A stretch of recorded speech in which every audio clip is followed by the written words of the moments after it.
ನಮ್ಮ ಜೀವನದಲ್ಲಿ ಹೊರಗಿನ ಶಬ್ದಕ್ಕಿಂತಲೂ ಹೆಚ್ಚಾಗಿ ನಮ್ಮನ್ನ ಕಾಡೋದು ನಮ್ಮೊಳಗಿನ ಗದ್ದಲೇನೆ ಅಲ್ವಾ? ದಿನದ 24 ಘಂಟೆಯೂ ನಮ್ಮ ತಲೆಯಲ್ಲಿ ಏನಾದರೊಂದು ಯೋಚನೆ, ಚಿಂತೆ, ನೆನ್ಪು, ಪ್ಲಾನು ಹೀಗೆ ಒಂದು ನಿರಂತರ ಪ್ರವಾಹ ಹರಿತಾನೆ ಇರುತ್ತೆ. ಈಗಿನ ನಮ್ಮ ಲೈಫ್ ಸ್ಟೈಲ್ ಇದೆಯಲ್ಲ, ಇದು ಆ ಗದ್ದಲವನ್ನ ಇನ್ನೂ ಜಾಸ್ತಿ ಮಾಡ್ಬಿಟ್ಟಿದೆ. ಯಾವಾಗ್ಲೂ ಏನಾದರೂ ಮಾಡ್ತಾನೇ ಇರೋದು, ಮಾತಾಡ್ತಾನೇ ಇರೋದು, ಯೋಚಿಸ್ತಾನೇ ಇರೋದು, ಇದೇ ಯಶಸ್ಸು ಅಂತ ನಾವು ನಂಬ್ಕೊಂಡ್ಬಿಟ್ಟಿದ್ದೀವಿ. ಆದರೆ ಈ ನಿರಂತರ ಗದ್ದಲದ ಮಧ್ಯೆ ಎಲ್ಲೋ ಒಂದ್ಕಡೆ ನಮ್ಮೊಳಗಿನ ಆಳವಾದ ಶಾಂತಿಯನ್ನ ನಾವು ಕಳ್ಕೊಳ್ತಿದ್ದೀವಿ ಅಂತ ನಿಮ್ಗೂ ಅನ್ಸಿಲ್ವಾ? ನಾವು ಶಕ್ತಿ ಅಂದ್ರೆ ಏನು ಅಂತ ಅನ್ಕೋತೀವಿ.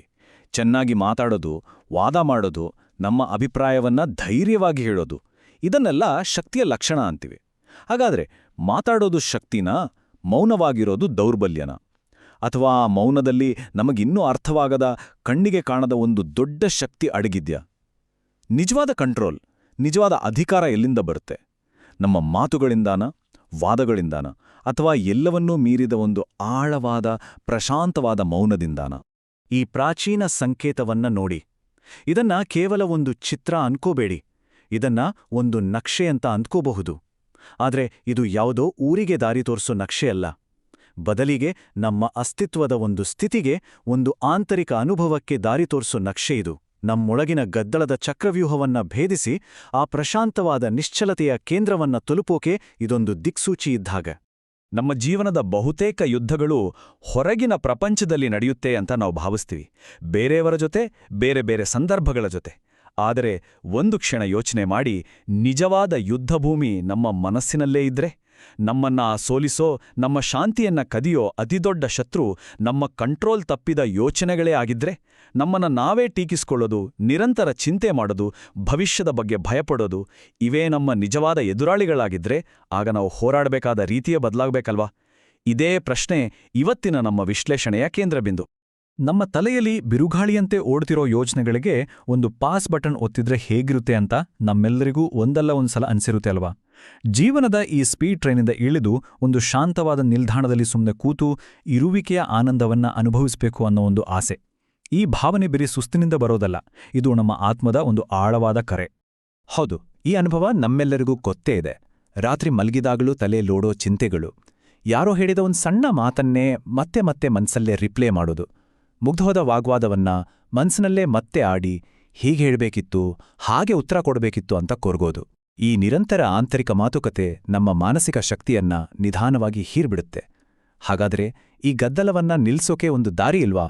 ಸರಿ, ಈ ಆಂತರಿಕ ಗದ್ದಲವನ್ನ ನಿಲ್ಲಿಸೋ ಶಕ್ತಿಗೆ ಪ್ರಾಚೀನ ಭಾರತೀಯ ಜ್ಞಾನ ಪರಂಪರೆಯಲ್ಲಿ ಒಂದು ಹೆಸರಿದೆ, ಒಂದು ರೂಪವಿದೆ. ಅದೇ ಬಗಲಾಮುಖಿ. ಈ ಹೆಸರನ್ನ ಬಿಡಿಸಿ ನೋಡೋಣ. ಬಗಲ ಅಂದ್ರೆ ಹಗ್ಗ ಅಥವಾ ಕಡಿವಾಣ. ವೇಗವಾಗಿ ಓಡೋ ಕುದುರೆಯನ್ನ ನಿಯಂತ್ರಿಸೋಕೆ ಬಳಸೋ ಕಡಿವಾಣ ಇದೆಯಲ್ಲ, ಆ ರೀತಿ. ಮುಖಿ ಅಂದ್ರೆ ಮುಖ. ಅಂದ್ರೆ ಯಾರ ಅಸ್ತಿತ್ವವೇ ಒಂದು ಕಡಿವಾಣದ ಹಾಗೆ ಕೆಲಸ ಮಾಡಿ ಚಂಚಲತೆಯನ್ನ ನಿಯಂತ್ರಿಸುತ್ತೋ ಅವಳೇ ಬಗಲಾಮುಖಿ. ಇದು ಬರೀ ಒಂದು ದೇವತೆಯ ಹೆಸರಲ್ಲ, ಇದೊಂದು ತತ್ವ, ಒಂದು ಶಕ್ತಿ. ಈ ಚಿತ್ರದಲ್ಲಿ ನಾವು ನೋಡ್ತಿರೋದು ಇದೇ ಶಕ್ತಿಯ ಒಂದು ದೃಶ್ಯರೂಪ. ಇಲ್ಲಿ ದೇವಿಯು ತನ್ನ ಎದುರಾಳಿಯ ನಾಲಿಗೆಯನ್ನ ಹಿಡಿದು ಅವನನ್ನ ಕಂಟ್ರೋಲ್ ಮಾಡ್ತಿರೋದನ್ನ ನೋಡಬಹುದು. ಇದು ಕೇವಲ ಹೊರಗಿನ ಶತ್ರುವಿನ ಮೇಲಿನ ಗೆಲುವಲ್ಲ, ಇದು ಅದಕ್ಕಿಂತ ತುಂಬಾನೇ ಆಳವಾದದ್ದು. ಇದು ಚಂಚಲವಾದ, ಗದ್ದಲ ಮಾಡೋ, ನಿಯಂತ್ರಣ ತಪ್ಪಿದ ಯಾವುದೇ ಶಕ್ತಿಯನ್ನ, ಅದು ಮಾತಾಗಿರ್ಬೋದು, ಯೋಚನೆಯಾಗಿರ್ಬೋದು, ಅದನ್ನ ಹಿಡಿದು ನಿಶ್ಚಲಗೊಳಿಸೋ ಸಾಮರ್ಥ್ಯದ ಒಂದು ಅದ್ಭುತ ಸಂಕೇತ. ಹಾಗಾದ್ರೆ ಈ ಕಡಿವಾಣ ಹಾಕೋ ಶಕ್ತಿ ಬರೀ ಹೊರಗಿನ ಶತ್ರುಗಳಿಗೆ, ವಾದವಿವಾದಗಳಿಗೆ ಮಾತ್ರನಾ? ಖಂಡಿತ ಇಲ್ಲ. ಅದರ ನಿಜವಾದ ಮತ್ತು ಅತ್ಯಂತ ಪವರ್ಫುಲ್ ಉಪಯೋಗ ಇರೋದೇ ನಮ್ಮ ಮನಸ್ಸಿನ ಮೇಲೆ. ಹೊರಗಿನ ಜಗತ್ತಿನ ನಿಯಂತ್ರಿಸೋ ಪ್ರಯತ್ನಕ್ಕಿಂತ ನಮ್ಮ ಮನಸ್ಸಿನ ಚಂಚಲತೆಗೆ ಕಡಿವಾಣ ಹಾಕೋದು ತುಂಬಾ ಮುಖ್ಯ, ಮತ್ತೆ ತುಂಬನೇ ಕಷ್ಟ ಕೂಡ. ಈ ತತ್ವ ಆ ಆಂತರಿಕ ನಿಯಂತ್ರಣದ ಒಂದು ಸಾಧನ. ಈ ನಿಲ್ಸೋ ಮಹಾಶಕ್ತಿಗೆ ಸಂಸ್ಕೃತದಲ್ಲಿ ಒಂದು ನಿರ್ದಿಷ್ಟ ಪದವಿದೆ, ಸ್ತಂಭನ. ಸ್ತಂಭನ ಅಂದ್ರೆ ಅಕ್ಷರಶಃ ನಿಲ್ಸೋದು, ಸ್ಥಗಿತಗೊಳಿಸೋದು. ಚಲಿಸ್ತಿರೋ ಯಾವುದನ್ನೇ ಆಗ್ಲಿ ಅದು ಇರೋ ಜಾಗದಲ್ಲೇ ನಿಶ್ಚಲಗೊಳಿಸೋದು. ಅದು ಗಾಳಿಯಲ್ಲಿ ವೇಗವಾಗಿ ಬರ್ತಿರೋ ಬಾಣ ಇರ್ಬೋದು, ಅಥವಾ ಅದಕ್ಕಿಂತ ವೇಗವಾಗಿ ನಮ್ಮ ಮನಸ್ಸಲ್ಲಿ ಓಡಾಡೋ ಒಂದು ಯೋಚನೆ ಇರ್ಬೋದು. ಆ ಚಲನೆಯನ್ನ ಅದರ ಮೂಲದಲ್ಲೇ ತಡೆಯೋ ಶಕ್ತಿಯೇ ಸ್ತಂಭನ. ಇದ್ರ ಬಗ್ಗೆ ಗಣಪತಿ ಮುನಿಗಳು ಎಷ್ಟು ಅದ್ಭುತವಾಗಿ ಹೇಳ್ತಾರೆ ನೋಡಿ. ಈ ಸ್ತಂಭನ ಶಕ್ತಿ ಬರೀ ನಮ್ಮ ಮನಸ್ಸಿಗೆ ಸೀಮಿತವಲ್ಲ, ಇದು ಸೂಕ್ಷ್ಮ ಜಗತ್ತಿನಿಂದ ಹಿಡಿದು ಸ್ಥೂಲ ಜಗತ್ತಿನವರೆಗೂ, ಅಂದ್ರೆ ನಮ್ಮ ಆಲೋಚನೆಗಳಿಂದ ಹಿಡಿದು ಬ್ರಹ್ಮಾಂಡದವರೆಗೂ ಕೆಲಸ ಮಾಡುತ್ತೆ ಅಂತಾರೆ. ಈ ಮಾತು ಆ ಶಕ್ತಿಯ ವಿಸ್ತಾರವನ್ನ ಅದ್ಭುತವಾಗಿ ಹಿಡಿದಿಡುತ್ತೆ. ಇಲ್ಲಿಯವರೆಗೂ ನಾವು ಶತ್ರು, ಎದುರಾಳಿ ಅಂತೆಲ್ಲ ಮಾತಾಡಿದ್ವಿ. ಆದರೆ ಕತೆಯಲ್ಲಿ ಈಗ ಒಂದು ದೊಡ್ಡ ಟ್ವಿಸ್ಟ್ ಇದೆ. ನಾವು ಹೋರಾಡ್ತಿರೋ ಈ ಶತ್ರು ಹೊರಗೆಲ್ಲೋ ಇಲ್ಲ ಅಂದ್ರೆ, ಆ ಶತ್ರುವಿಗೆ ನಮ್ದೇ ಮುಖ ಇದ್ರೆ? ಈ ಸ್ಲೈಡಲ್ಲಿ ನೋಡಿ, ಎಡಗಡೆ ಇರೋದು ನಮ್ಗೆಲ್ಲ ಗೊತ್ತಿರೋ ಯುದ್ಧ, ವಾದಗಳು, ಸ್ಪರ್ಧಿಗಳು, ಟೀಕೆಗಳು. ನಮ್ಮ ಹೆಚ್ಚಿನ ಶಕ್ತಿ ಇದಕ್ಕೆ ಖರ್ಚಾಗುತ್ತೆ. ಆದ್ರೆ ಬಲಭಾಗದಲ್ಲಿ ನೋಡಿ, ಅಲ್ಲಿದೆ ನೋಡಿ ನಮ್ಮ ನಿಜವಾದ ಎದುರಾಳಿ. ನಮ್ಮೊಳಗಿನ ಅಹಂ, ನಾನು, ನನ್ನದು ಅನ್ನೋ ಭಾವನೆ, ನಮ್ಮನ್ನ ನಾವೇ ಯಾವಾಗ್ಲೂ ಟೀಕಿಸ್ಕೊಳ್ಳೋ ನಮ್ಮೊಳಗಿನ ಧ್ವನಿ, ನನ್ನ ಅಭಿಪ್ರಾಯವೇ ಸರಿ ಅನ್ನೋ ಹಠ, ಮತ್ತೆ ಅನವಶ್ಯಕ ಹರಟೆಯಲ್ಲಿ ನಮ್ಮ ಶಕ್ತಿಯನ್ನ ಹಾಳ್ಮಾಡೋ ಚಟ. ಹೊರಗಿನ ಯುದ್ಧಗಳು ಈ ಆಂತರಿಕ ಯುದ್ಧದ ಒಂದು ಪ್ರತಿಬಿಂಬ ಅಷ್ಟೇ. ದೇವತೆ ಎದುರಾಳಿಯ ನಾಲಿಗೆಯನ್ನು ಹಿಡಿದು ನಿಲ್ಸೋದ್ರ ಹಿಂದಿರೋ ಅರ್ಥ ಇದೆ. ಆ ನಾಲಿಗೆ ಬರೀ ಮಾತಾಡೋ ಅಂಗ ಅಲ್ಲ, ಅದು ನಮ್ಮ ಮನಸ್ಸಿನ ನೆಗೆಟಿವ್ ಪ್ರವೃತ್ತಿಗಳನ್ನು ಸಂಕೇತಿಸುತ್ತೆ. ಅನವಶ್ಯಕ ಹರಟೆಯ ಚಟ, ನಮ್ಮ ಅಭಿಪ್ರಾಯಗಳಿಗೆ ಗಟ್ಟಿಯಾಗಿ ಅಂಟ್ಕೊಳ್ಳೋದು, ಯಾವಾಗಲೂ ದೂರ ಹೇಳೋ ಅಥವಾ ಟೀಕಿಸೋ ಮಾತುಗಳು, ಮತ್ತೆ ಎಲ್ಲದರಲ್ಲೂ ನಾನು, ನನ್ನದು ಅಂದ ಯೋಚಿಸೋ ಮನಸ್ಸು. ಆ ನಾಲಿಗೆಯನ್ನು ಹಿಡಿಯೋದು ಅಂದ್ರೆ ಬರೀ ಮಾತನ್ನ ನಿಲ್ಸೋದಲ್ಲ, ಈ ಎಲ್ಲಾ ಪ್ರವೃತ್ತಿಗಳನ್ನು ಅವುಗಳ ಮೂಲದಲ್ಲೇ ನಿಲ್ಸೋದು. ಹಾಗಾದ್ರೆ ನಮ್ಮದೇ ಮುಖ ಇರೋ ಈ ಆಂತರಿಕ ಶತ್ರುವನ್ನ ಸೋಲ್ಸೋದು ಹೇಗೆ? ಯಾವ ಅಸ್ತ್ರದಿಂದ? ಅದಕ್ಕೆ ದೈಹಿಕ ಬಲ ಬೇಕಾಗಿಲ್ಲ, ಮಾತುಗಾರಿಕೆಯ ಚಾಕಚಕ್ಯತೆಯೂ ಬೇಕಾಗಿಲ್ಲ.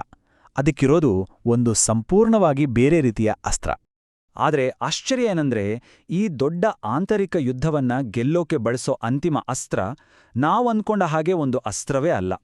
ಅದಕ್ಕೆ ಹರಿತವಾದ ತುದಿಯಿಲ್ಲ, ಅದು ಶಬ್ದ ಮಾಡಲ್ಲ, ಅದು ಯಾರನ್ನೂ ಗಾಯಗೊಳಿಸಲ್ಲ. ಅದು ಮೌನದಿಂದ ಮಾಡಲ್ಪಟ್ಟ, ಅರಿವಿನಿಂದ ಹರಿತವಾದ ಒಂದು ಸಾಧನ. ಆ ಅಂತಿಮ ಅಸ್ತ್ರ ಒಂದು ಪ್ರಶ್ನೆ, ಕೇವಲ ಒಂದು ಪ್ರಶ್ನೆ: ನಾನು ಯಾರು? ಎಲ್ಲ ಜಗಳ, ಎಲ್ಲ ಗೊಂದಲವನ್ನ ಕೊನೆಗೊಳಿಸೋ ಶಕ್ತಿ ಈ ಸರಳ ಪ್ರಶ್ನೆಯಲ್ಲಿದೆ ಅಂತ ಜ್ಞಾನಿಗಳು ಹೇಳ್ತಾರೆ. ಇದನ್ನೇ ಬ್ರಹ್ಮಾಸ್ತ್ರದ ಅತ್ಯುನ್ನತ ರೂಪ ಅನ್ನೋದು.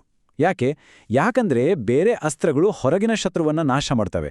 ಆದ್ರೆ ಈ ಪ್ರಶ್ನೆ ಶತ್ರು ಅನ್ನೋ ಕಲ್ಪನೆಯನ್ನೇ ಹುಟ್ಟುಹಾಕೋ ಅಹಂ ಅನ್ನೇ ಕರಗಿಸ್ಬಿಡುತ್ತೆ.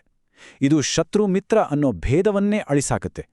ಈ ಪ್ರಶ್ನೆ ನಮ್ಮ ಮನಸ್ಸನ್ನ ಹೊರಗೆ ಉತ್ತರ ಹುಡುಕೋಕೆ ಬಿಡೋದಿಲ್ಲ, ಬದಲಾಗಿ ಪ್ರಶ್ನೆ ಮಾಡ್ತಿರೋ ನಮ್ಮ ಮೂಲದ ಕಡೆಗೆ ತಿರುಗಿಸುತ್ತೆ.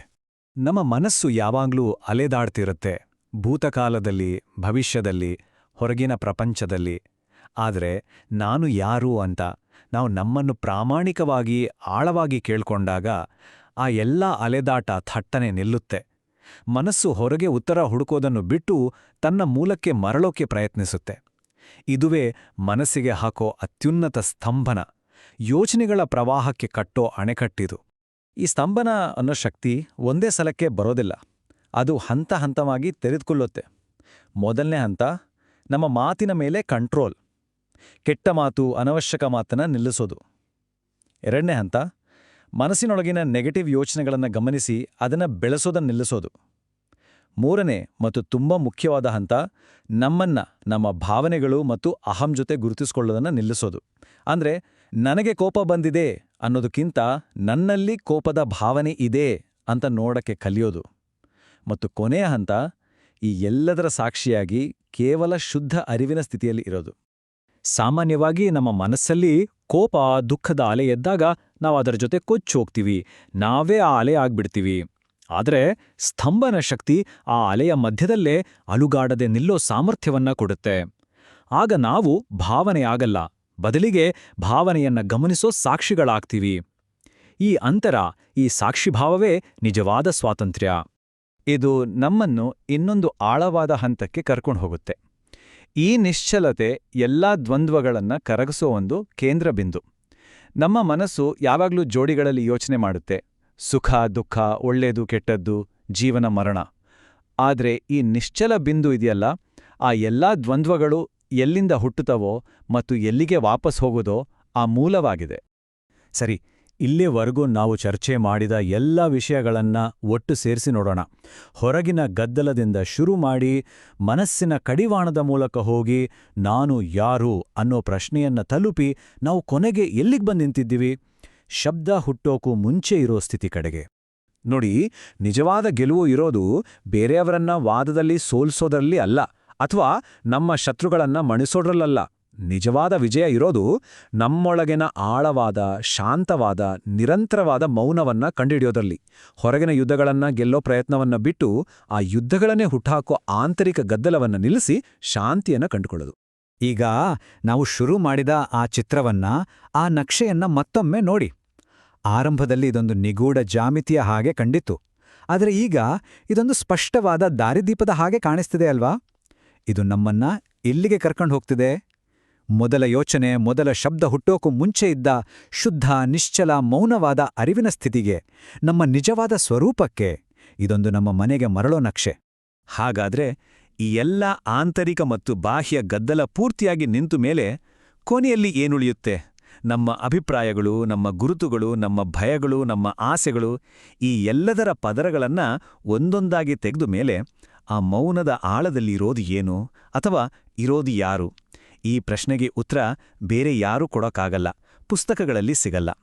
ಇದನ್ನ ಪ್ರತಿಯೊಬ್ಬರೂ ತಮ್ಮೊಳಗೆ ತಮ್ಮದೇ ಅನುಭವದಲ್ಲಿ ಕಂಡುಕೊಳ್ಬೇಕು. ಈ ಅನ್ವೇಷಣೆಯೇ ನಿಜವಾದ ಆಧ್ಯಾತ್ಮಿಕ ಪಯಣ.